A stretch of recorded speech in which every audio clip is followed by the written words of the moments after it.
अस्सलामुअलैकुम, वेलकम है आप सभी का इस नई वीडियो में। तो जैसे आप सभी को पता है कि एनटीए ने नीट यूजी 2025 के एप्लीकेशन फॉर्म्स रिलीज़ कर दिए हैं। आपके रजिस्ट्रेशन आज से स्टार्ट हो चुकी है। 7 मार्च तक आपका रजिस्ट्रेशन का जो प्रोसेस है वो यहाँ पे चलेगा। इस बीच जिन बच्चों को इस बार नीट यूजी 2025 में अपेयर होना है, मैं उन सभी स्टूडेंट से कहना चाहता हूँ कि पहले 2 या 3 दिनों तक आप लोग अपनी रजिस्ट्रेशन नहीं करना, क्योंकि पहले 2, 4, 5 दिनों तक जो है वो वेबसाइट में काफ़ी सारे एरर्स होते हैं। तो जब तक वो सारे एरर्स रेक्टिफाई हो जाएंगे, जब तक ना वो सारी चीज़ें वेबसाइट में ठीक हो जाएंगे, तब तक आप अपना फॉर्म नहीं भरना। 2-3 दिन तक वेट करना, 4-5 दिन भी अगर वेट करना पड़े तो 5 दिन तक वेट करना। उसके बाद जो इन्फॉर्मेशन बुलेटिन में मेजर पॉइंटर्स हैं उनको जो है वो पढ़ने की कोशिश करना, उनको समझने की कोशिश करना। बहुत सारे यूट्यूबर्स उस पर वीडियोज़ डालेंगे, तो उन वीडियोज़ को देख लेना और जो इंपॉर्टेंट पॉइंटर्स होंगे रजिस्ट्रेशन के रिलेटेड, उन सभी चीज़ों को ध्यान में रख लेना। उसके बाद आप लोग अपनी रजिस्ट्रेशन करना, लेकिन कम से कम 3 दिन तक वेट करना, उसके बाद ही अपनी रजिस्ट्रेशन करना, क्योंकि वेबसाइट में बहुत सारे इश्यूज होते हैं। अब आप लोग रजिस्ट्रेशन करने तो जाओगे या रजिस्ट्रेशन अपनी करने वाले हो, तो अब यहाँ पे डॉक्यूमेंट्स में यहाँ पे काफ़ी सारे इश्यूज आते हैं, खासकर जो जम्मू कश्मीर वाले बच्चे हैं, इनको कैटेगरी सर्टिफिकेट्स को लेके यहाँ पे बहुत सारे इश्यूज इसमें आ रहे हैं। उसके बारे में आपके साथ बात करूंगा। कैटेगरी सर्टिफिकेट्स के अलावा बाकी जो डॉक्यूमेंट्स हैं जिसमें आपका फोटोग्राफ वगैरह लगेगा, वो तो नॉर्मल है, चाहे आपके फिंगर्स वगैरह लगेंगे, थंब इंप्रेशंस वगैरह लगेंगे, सिग्नेचर्स वगैरह लगेंगे, मार्कशीट वगैरह लगेगी, वो तो सबको पता है कि वो नॉर्मल से डॉक्यूमेंट्स हैं, वो तो हर एक के पास हैं।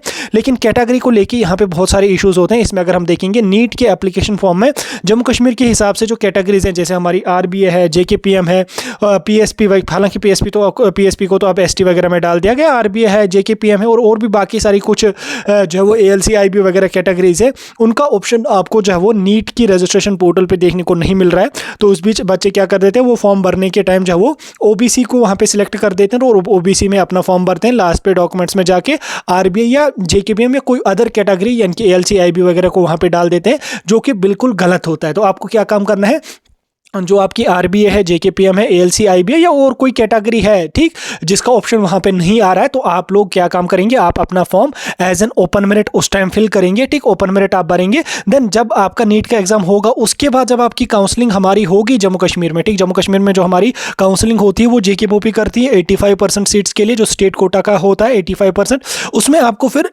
उस टाइम दोबारा से रजिस्ट्रेशन करनी पड़ती है।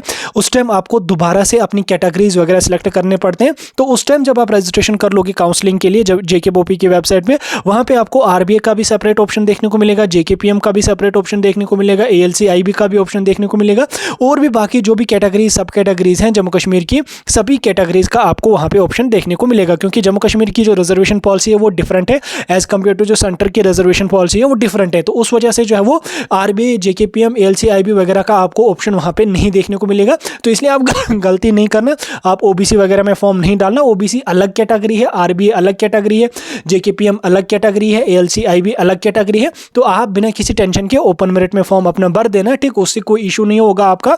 जब आपका काउंसलिंग का प्रोसीजर होगा 85% सीट्स के लिए, जब आप काउंसलिंग में इंशाल्लाह पार्टिसिपेट कर लोगे जेकेपीओपी की, तो उस टाइम आपको फिर से रजिस्ट्रेशन करनी पड़ेगी। 3 दिन तक रजिस्ट्रेशन का पोर्टल ओपन रहता है, उन 3 दिनों में आपको दोबारा से रजिस्ट्रेशन करनी पड़ेगी।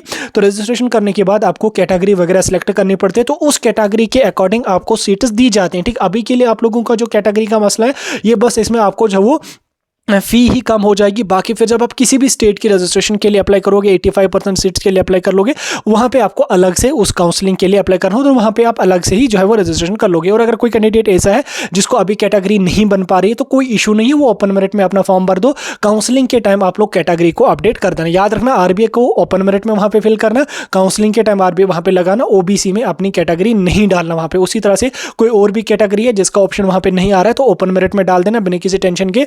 जब 85% सीट्स पे काउंसलिंग होगी, उस टाइम अपनी कैटेगरी को वहां पे ऐड कर देना। आई होप अभी आपको कैटेगरी का मसला सॉल्व हुआ होगा, क्योंकि हर साल इसमें बच्चों को मेजर डाउट्स होते हैं और हर साल बच्चे जो है वो गलत अपना फॉर्म फिल कर देते हैं। इसलिए मैंने रजिस्ट्रेशन से पहले ही ये वीडियो अपलोड किया।